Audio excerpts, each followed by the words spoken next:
All right, we'll start again. If you would join me for the invocation and pledge of allegiance, please.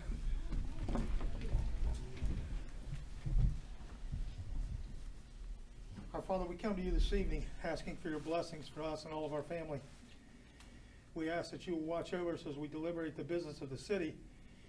Please keep our first responders and all of our military in your grace, and watch over us and give us the wisdom and the foresight to take care of our city, our state, our nation, and our world. And these things we ask in your name, and amen. Councilman Conley, please. I pledge allegiance to the flag of the United States of America, and to the republic for which it stands, one nation, under God, indivisible, with liberty and justice for all.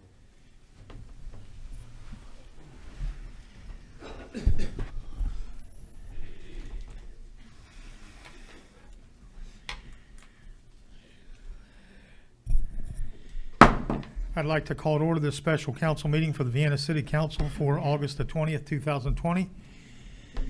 Let the record reflect that I've taken roll, that all members of council are present with the exception of Mr. Leach, who has recused himself from this meeting. The minutes from the regular council meeting held on August the 13th, 2020 have been printed, posted, and circulated. Are there any corrections to the minutes?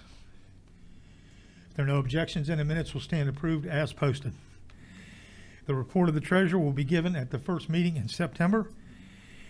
So we move on. We have no unfinished business this evening. Our first item of business is a resolution authorizing the submission of an application for creation of a tax increment financing redevelopment district to be known as the City of Vienna Redevelopment District Number 1, and approval of a project plan relating to redevelopment of a portion of the Grand Central Mall, approving the boundaries for the proposed redevelopment district, and approving the form of memorandum of understanding with regard to competitive bidding in connection with the project plan. Mark, do you have with you the map that you would like us to know as the TIF district? The map is what was in the TIF application. Yes, sir, if you would please, and put it on the overhead if you would. Sure. All right, good evening, Mark and Brogno, Jackson Kelly, assisting Grand Central Parkersburg LLC in connection with this proposed TIF. Mark, you may take your mask off. Okay. There we go. Hear me a little bit better. Yes, sir, please. Okay. All right. I have a copy of the map that I'll put on the overhead, and got a couple different iterations of it.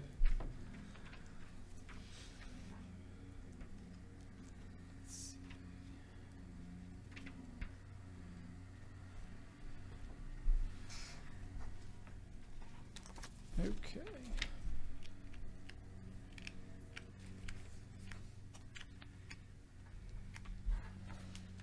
This,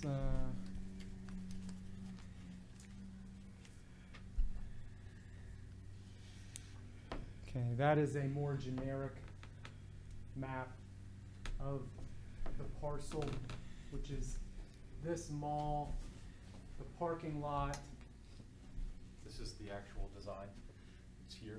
It goes up like this, comes around, includes this, goes down and out, comes back up. It does not include the out parcels.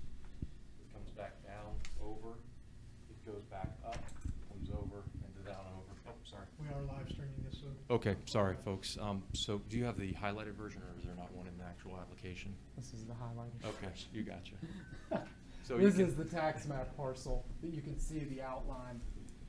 The outline, it's solely the tax map parcel on which Grand Central Mall is located.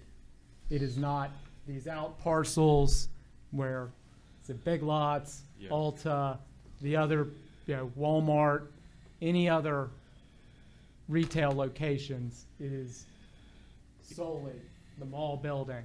It's the big jelly bean shaped thing, and then it's these Ingress and strings are egress. the ingress and egress that form a part of that parcel.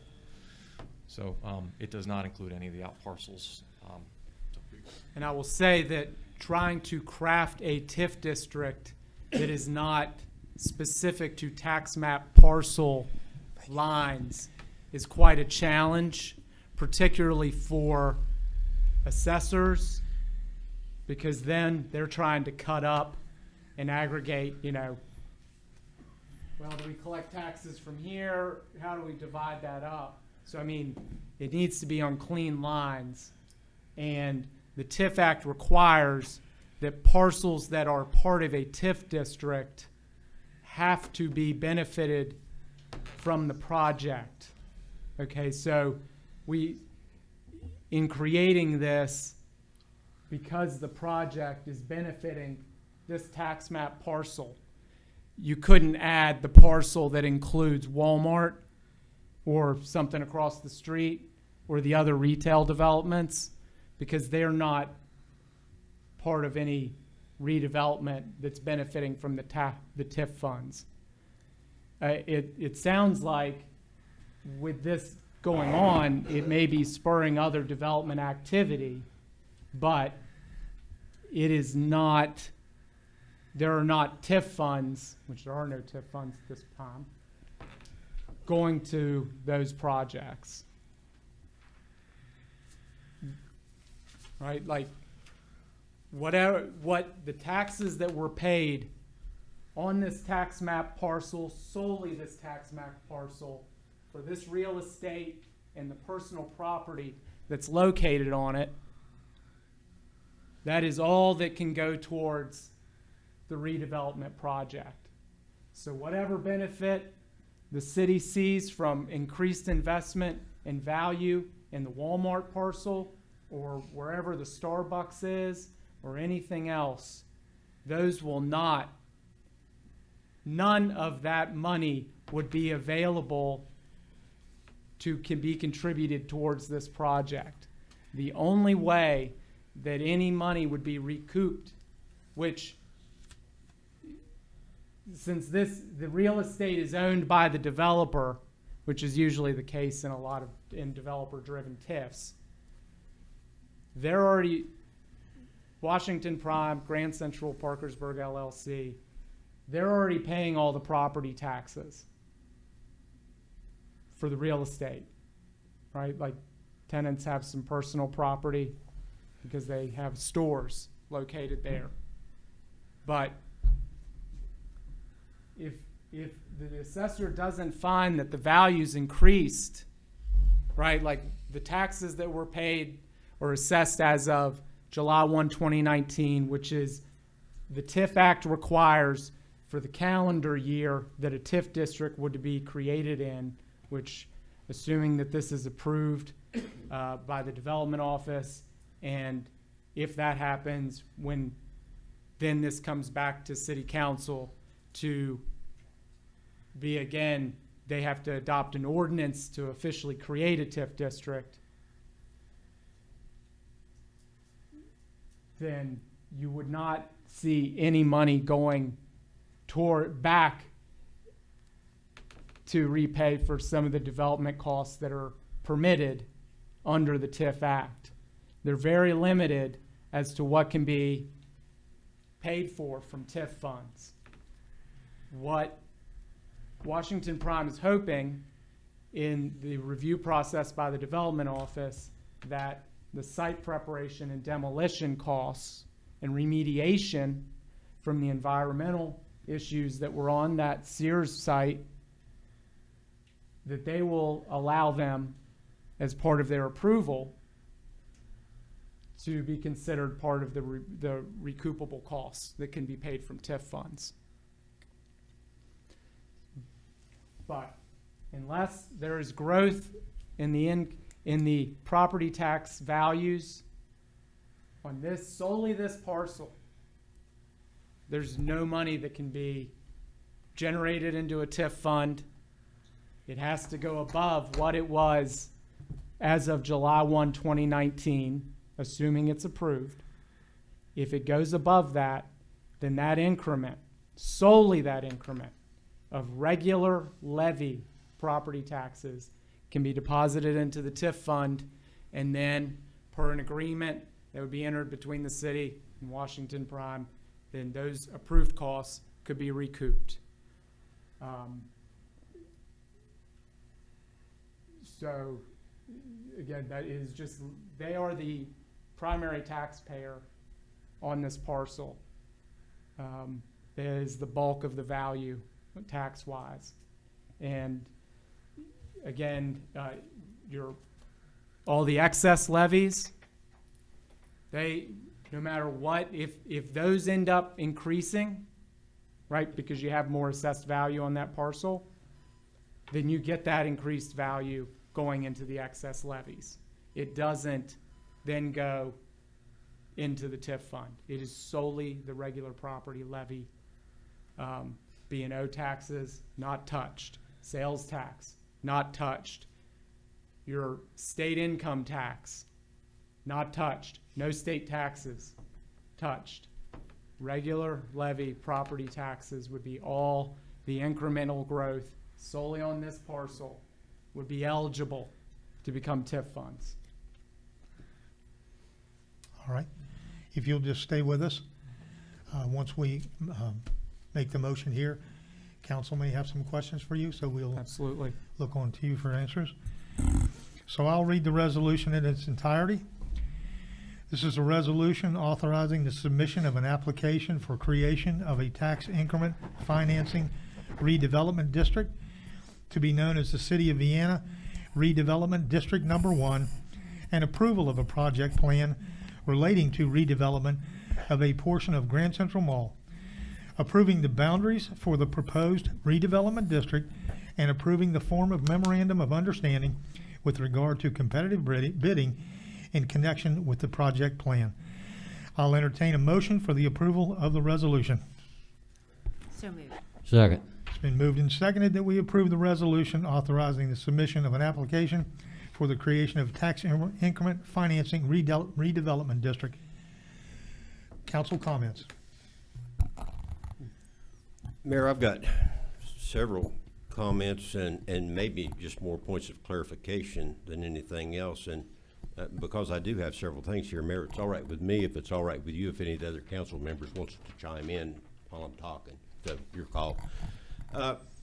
We was originally, and you mentioned earlier, 2.6 was around the number that we was talking about, $2.6 million, and that's still an accurate number to the best of your knowledge. I'd heard that was different, but I just wanted to clarify that that's still the amount of money that you're trying to recoup. Is that still close?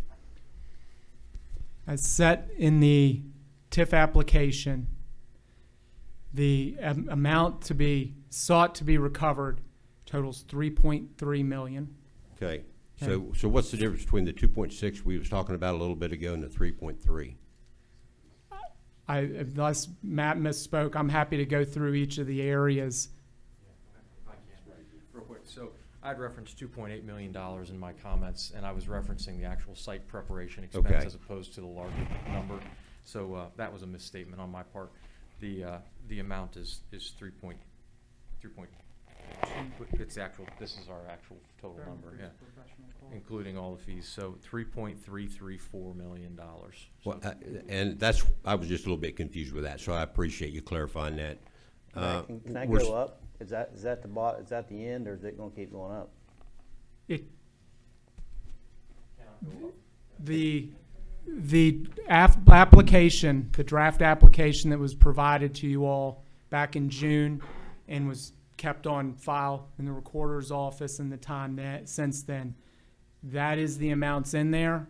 That is the amount that would be, by virtue of, if you all pass this resolution and authorize the application to be submitted to the development office, those are the numbers that are in there. The only thing that can happen without coming back here is, at the most, the development office could approve it as is. That said, there are some cases where they look at it and then they kind of negotiate with whoever is seeking it to reduce it. And they say, well, we think your project's good, but it's your problem that it's environmentally contaminated. Is that $3.3 million, is that an estimate of what you anticipate the increased value of the properties will be upon the completion of the project that you're working on now, over and above the value of it prior to Sears going out? So the appraised value as of 19 was $58,599,873. The anticipated value is, after the completion, it's an estimate, right? This is Correct. certainly from the financial consultant that put together like the feasibility study in here and the application. They estimate that it would go up to $75 million, the value of the property, $75,321,101, resulting in a change of value of $16,721,228. Let's just hypothetically say that when it is done and we have a certified appraised value of that piece of property and it goes up $75 million, would that mean that 3.3 would go up? Would that number then No. be higher? No, So it's 3.3, locked in. that's the number. That is even. the max. Okay. And I mean, we're Washington Prime. I'm representing that they are not intending to seek more funds out of this. I mean, We can tag team. We don't need to speculate. I'm here. Thank you. No, this is a capped number. It's the total amount that possibly could be recovered is 3.3 and change. My expectation, our expectation, based on the forecast, is we will not collect the total amount that we're actually hoping to be eligible to recover, because there's the nature of the actual expense pool is such that it's possible that we don't ultimately get to a place where we can get all that recovery. But that's the maximum, and there is zero chance that it'll go up, obviously, because it can't without you guys approving it. But in addition, we will not be seeking additional funds for this project. We will not be seeking to modify the application for this project. Full stop. There's no reason for us to speculate as to it. You can put it on record. It will not happen. So when you say this project, is that the 4 units that's replacing Sears? Correct. Or is that the entire facility, meaning that hopefully, God forbid, let's say Penny's closes? Right.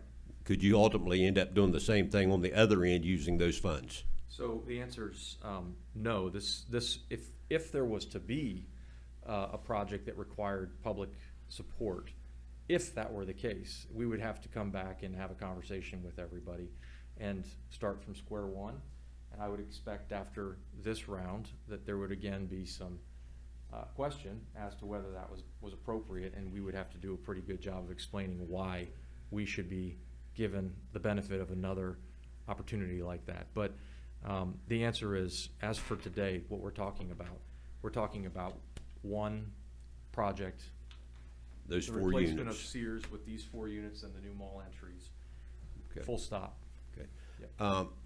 And just to clarify this, a couple of the folks mentioned, there again, certainly hope this would never happen, but let's just hypothetically say something happened and the mall closed down. The way I understand this and the way I'm seeing it is this is based on property taxes. If I sell my house and move out of it, it's sitting there empty, but I still have to pay taxes on it.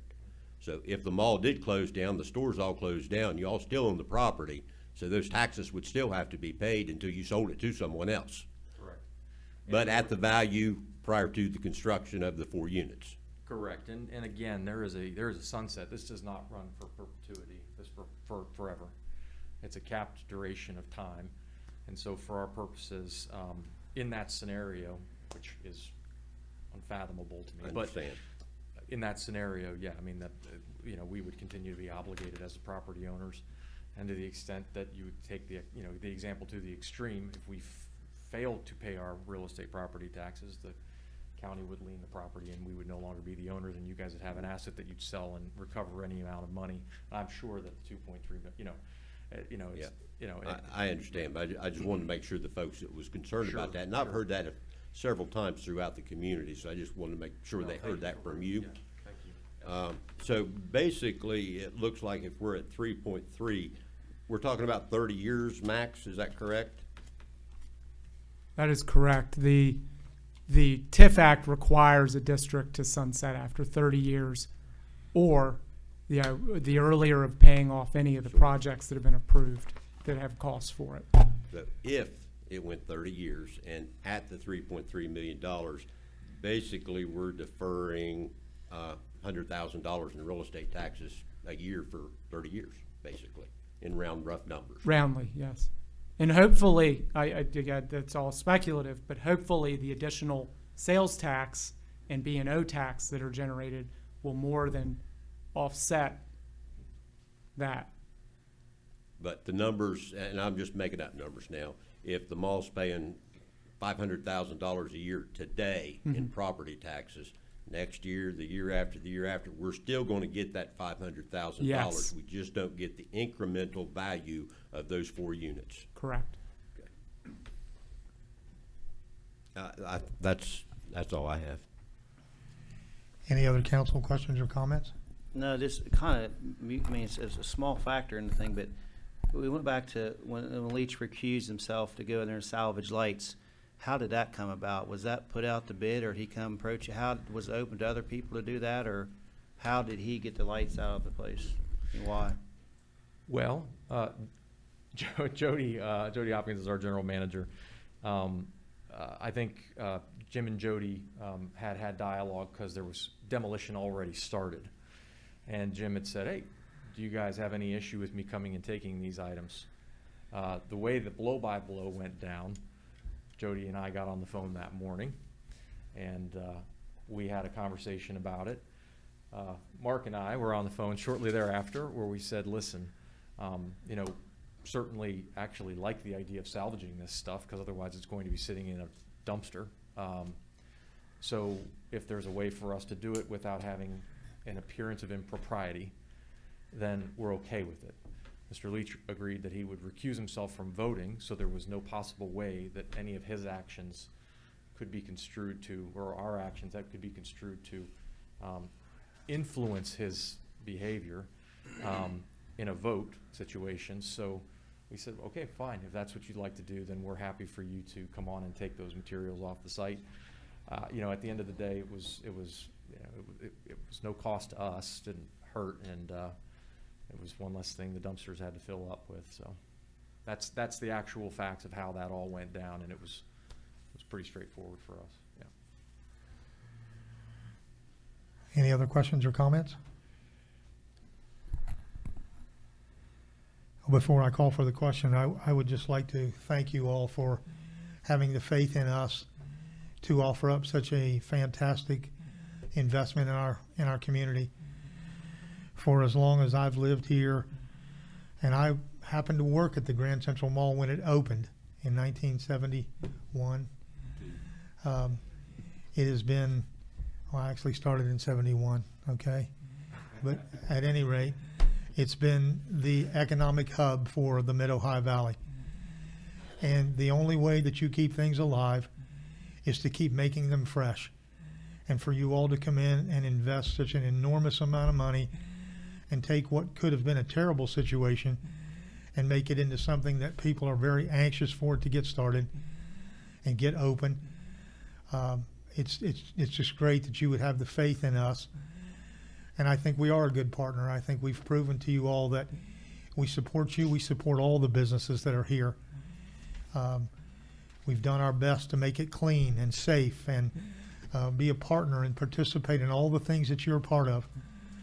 And I really appreciate, Jody, all the things that you do to try to keep our community engaged.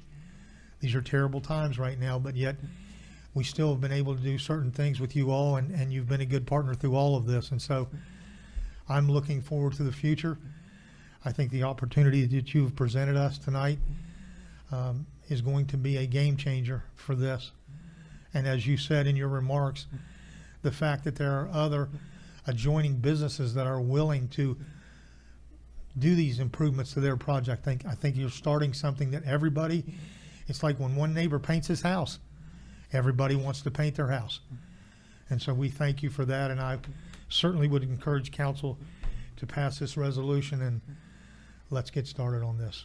All right, so having said that, I'll call for the question. All those in favor of the resolution authorizing the submission of an application for creation of a tax increment financing redevelopment district to be known as the City of Vienna Redevelopment District Number 1, and approval of a project plan relating to redevelopment of a portion of Grand Central Mall, approving the boundaries for the proposed redevelopment district, and approving the form of memorandum of understanding with regard to competitive business in regard to competitive bidding in connection with the project plan. Please signify by raising your right hand. All those opposed? Motion carries unanimously. Gentlemen, thank you very much, and we'll make this work. All right?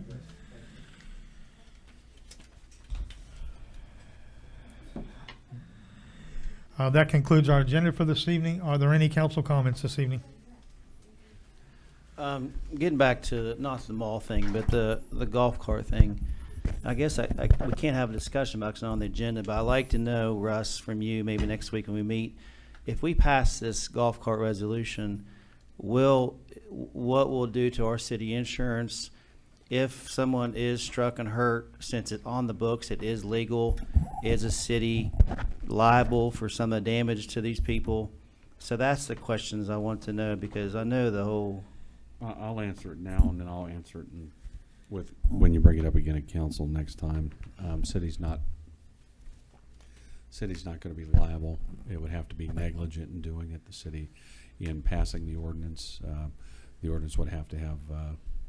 The city would have to be negligent or do something intentionally wrong in order to be liable. This is passing an ordinance that's lawfully that the state statute allows. So. Okay, and on that topic, I do, because there's a couple of us up here that are concerned about the safety of a golf cart crossing the second busiest road in West Virginia with 7 lanes of traffic. I still worry about that, so my vote will still be no. But maybe I'd like to see maybe make a resolution next week to make it for residential only. I don't know, but the whole safety thing still scares me about having people in a golf cart cross 7 lanes of traffic. So you guys in the public know who voted for it. So if you want to reach out, I know, Mayor Rapp said we have 200 golf carts in the city of Vienna, and I guarantee you once we pass this resolution, that 200 is going to go to 400. And I think we're creating an environment that we're not a golf cart community, especially across the Grand Central. So if it's a beach place or a small little community, but we're a town of 10,000, and we're making a law or making an ordinance for the 200 golf carts. And if you talk to the people who don't have golf carts, which as councilmen, those are the people who voted us in here. We're talking about 200 people with golf carts, and we're not talking about the other 9,000, maybe 500 that don't have golf carts, that don't want the things on our streets. So I truly want you councilmen to think, and you too, Randy Rapp, as far as what the city wants as compared to a group of 8 people that do not live in Vienna started this whole they don't pay taxes. They started this. Who don't even live in the city. Now we're changing we're making an ordinance for a group of people who don't live in the city, as compared to the 10,000 that do. So I'm very passionate about this thing, because it scares me to death to think about people. I drive down Grand Central every day. There's 18-wheelers. There's people that fly down there. I know, and our own police chief, the one you selected, Mayor Rapp, is against golf carts in our streets. And a respect to our police officers, and I've talked to several of them, for them to be enforcing, pulling people with golf carts to make sure they have insurance, as compared to, we're running one police officer now anyway. We haven't hired somebody from Sergeant Piper retiring, so we're down a police officer. And then now you're expecting our police officers, when there's drugs in the area, there's child molesters in the area, there's some crazy things going in our little town, and we're going to have our police officers spend time pulling over golf carts to make sure they have insurance. This doesn't make any sense to me. Any other council comments this evening?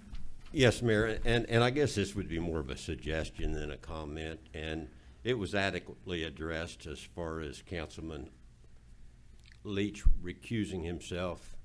I understand that now. Back to the transparency word. You know, when that happened last time, instead of making a comment like, I'm going to recuse myself, and don't know verbatim, but it was something because of prior contractual agreements or whatever, just say I took the freaking lights out of the building instead of leaving it wide open for speculation as to why it happened. So, you know, the transparency that we have talked about for so many years now will go so far to satisfy the concerns of not just the citizens of Vienna, but the council members too. So transparency, transparency, transparency, please.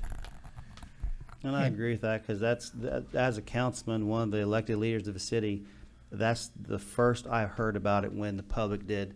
And as councilman, I know, Bruce, you've talked a few times about we didn't know this was happening. Transparency, keeping us informed, because I've had to see people or members of people call me, say, hey, Mike, what's going on in this street? What's going on here? And I don't know, you know, so I wish there would be some kind. I know you have a secretary and whatever else, and maybe they could send out a quick little email or something so we can be informed of what's going on with some of these things instead of hearing it when the public does. Any other comments this evening? All right.